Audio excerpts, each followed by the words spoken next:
हम मुन्नी झा आइ एकटा बहुत सुंदर परिछन गीत सुना रहल छी तऽ सुनू और नीक लागत तऽ कनी फॉलो जरूर कर लिअ हमरा पेज के। परिछन चलियौ सासु सुंदर जमैया हे सोहाबनी लागे। परिछन चलियौ सासु सुंदर जमैया हे सोहाबनी लागे।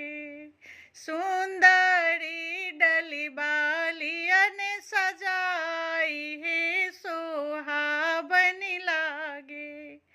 सुंदरी डली बालियन सजाई हे सोहाबनी लागे।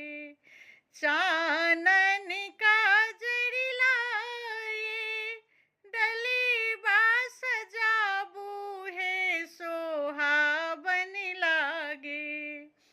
चानन काजरी लाए डली बा सजाबू हे सोहाबनी लागे।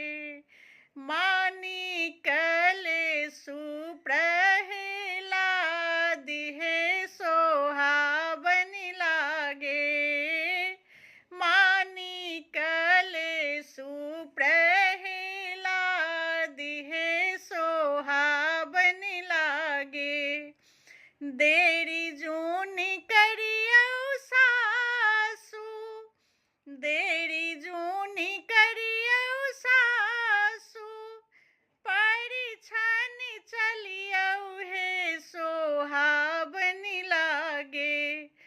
देरी जूनी करियौ सासु परिछन चलियौ हे सोहाबनी लागे।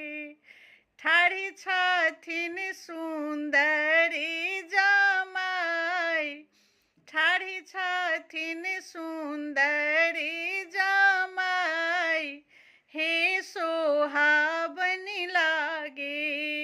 ठाढ़ी छथिन सुंदरी जमाई हे सोहाबनी लागे।